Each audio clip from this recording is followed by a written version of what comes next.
किस्से, कहानियाँ या कुछ ऐसी सच्चाइयाँ जो मौजूद हैं हमारे आसपास। हेलो, आई एम दीक्षा और आज मैं आपके लिए लेकर आई हूँ वेताल वेब सीरीज़ की स्टोरी।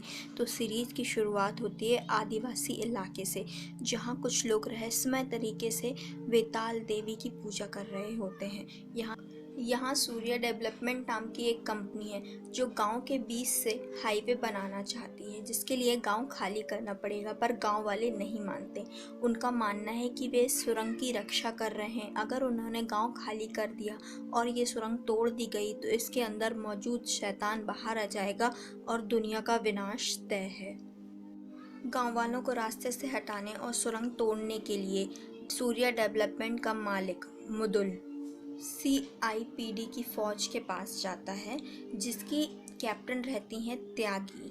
वो जवानों से कहता है कि वे नक्सलवादी हैं और डेवलपमेंट के रास्ते में आ रहे हैं। तो त्यागी अपनी टीम विक्रम, डी आलूवालिया और नादिर को ऑपरेशन के लिए भेजती है और फौज पूरे गांव पर हमला करती है उसे खाली कराने के लिए।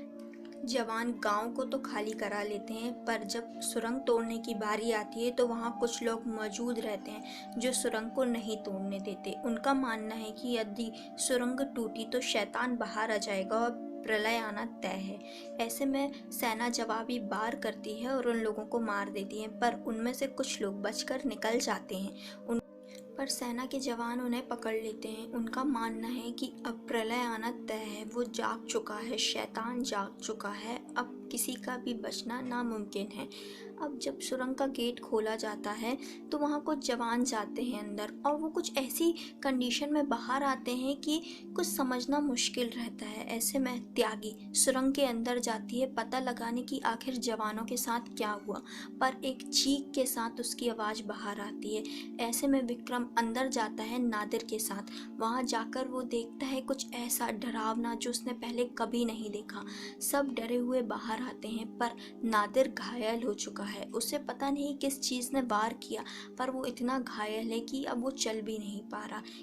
विक्रम त्यागी को लेके जब सुरंग के बाहर आता है तो वो अपनी टीम को जल्दी वहाँ से जाने के लिए बोलता है। वहाँ सूर्य डेवलपमेंट का मालिक, उसकी बीवी और उसकी बेटी भी मौजूद रहती है। सभी गाड़ियों की तरफ भागते हैं, पर वहाँ जब तक नक्सलवादियों का हमला हो चुका रहता है, गाड़ियाँ जलाई जा चुकी रहती हैं। सभी जंगल की ओर भागते हैं और उन्हें एक घर मिलता है जहाँ वे शरण लेते हैं, पर वहाँ का दरवाज़ा नहीं खोला जाता, जिसे वे तोड़ के अंदर जाते हैं। वहाँ जाकर पता चलता है कि जो लोग आर्मी से बचकर भाग गए थे वो यहाँ पर आकर बंद है। उन्होंने अपने आप को एक कमरे में बंद कर लिया है, जिनमें से एक है पुनिया और पुनिया का पति। अब घर के अंदर वे एक सेफ महसूस करते हैं, तो विक्रम त्यागी से पूछता है कि मैम आपके साथ क्या हुआ, आपने क्या देखा। तो त्यागी उसे बताती है, मैंने उसकी आंखों में देखा, वो जिंदा है, वो बाहर आना चाहता है, अपनी रिहाई चाहता है। ऐसे में घर के अंदर भी कुछ अजीब अजीब हरकतें होने लगती हैं। कभी लाश गायब हो जाती है तो कभी कमरों से अजीब सी आवाज़ें आती हैं। विक्रम सारे सच का पता लगाना चाहता है और वो जाता है उन आदिवासियों के पास। वो कमरा खुलवाता है तो वहाँ पुनिया उसे सच बताती है और श्राप के बारे में कि काली पहाड़ी श्रापित है, बेताल के श्राप से श्रापित। ये जो श्राप है न सिर्फ शरीर बल्कि आत्मा को भी अपनी चपेट में ले लेता है। ये श्राप है कर्नल का, जो अंग्रेजी सेना का सेना नायक था और बहुत ही क्रूर था। वो लोगों को जिंदा जला देता था। तो कुछ विद्रोही ने उसे और उसकी सेना को इस सुरंग के अंदर ही जिंदा दफना दिया, पर कर्नल ऐसे हार मानने वाला नहीं था। उसने काली शक्तियों के दम पर अपनी पूरी सेना को भूत प्रेत में बदल दिया और पावर के जुनून में कर्नल इतना अंधा था कि उसने अपने बेटे की भी बलि दे दी और लगभग 130 सालों से वो इस गुफा के अंदर बंद है और वो बाहर आना चाहता है। पर वो विक्रम को बताती है कि हम अभी जब तक यहाँ पर सुरक्षित हैं, जब तक हल्दी, नमक और इस विभूत की रेखा को पार नहीं कर देते। पर जब विक्रम ये सारी बात जाकर अपने दोस्तों को बताता है तो कोई इसकी बात का विश्वास नहीं करता। पर विक्रम को याद आता है कि जब वो त्यागी को बचाने के लिए गुफा के अंदर गए थे तो हद को उनमें से एक सैनिक ने काट दिया था और उसके पैर में वही घाव बढ़ता जा रहा है। जब वो इसके बारे में सबको बताता है तो कोई उसका विश्वास नहीं करता, पर पर जैसे ही पुनिया उसके ऊपर हल्दी नमक और विभूत डालती है तो उसका सच सबके सामने आ जाता है। वो अपने विकराल रूप में आ जाता है और अपनी भूख को मिटाने लोगों पर हमला करने लगता है। वो बताता है पूरी कहानी की ये शुरुआत कहाँ से हुई, किसने क्या किया और बेताल क्या चाहता है। कर्नल क्या चाहता है? कर्नल चाहता है एक नाबालिग लड़की की बलि। वो अपनी भूख मिटाना चाहता है, वो बाहर आना चाहता है इस गुफा से सारे बंधन को तोड़कर, पर वो ये खुद नहीं कर सकता। वो आ रहा है अपनी फौज के साथ। सब बोलते हैं कि शानवी की बलि देकर हम सब बच जाते हैं, पर विक्रम अपने पास्ट के पेन को भुलाना चाहता है। उसने एक छोटी लड़की को मारा था जिस दर्द को वो अभी तक नहीं भूला है, और वो चाहता है शानवी को बचाना। वो किसी भी हद तक जा सकता है इसके लिए। त्यागी की सच्चाई भी बाहर आने लगती है।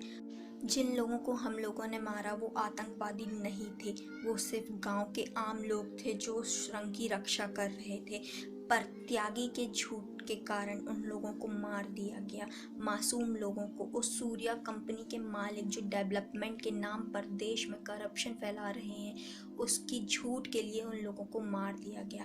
अब वो लोग चाहते हैं शानवी की बलि, क्योंकि कर्नल फिर से जिंदा होना चाहता है, अपनी पूरी शक्तियां पाना चाहता है, तो वो चाहता है शानवी की बलि। पर विक्रम उसे हर कीमत पर बचाने की सोचता है। वो वहां से निकलते हैं, एक एक करके सभी सैनिक मरने लगते हैं।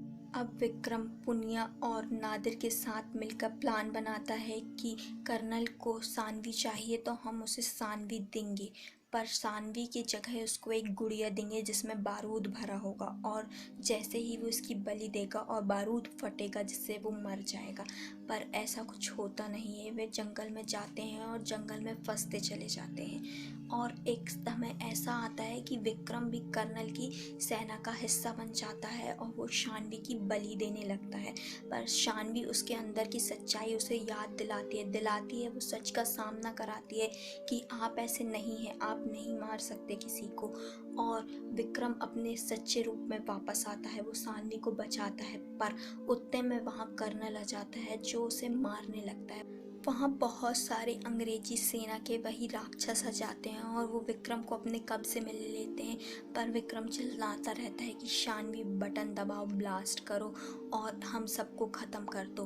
पर शानवी ऐसा नहीं करती है। वो लास्ट में अपने पिता की शक्ल देखती है, पर वो उसका पिता इतना जालिम रहता है, वो उस टाइम भी उससे बोलता है कि तुम मुझे बचाओ।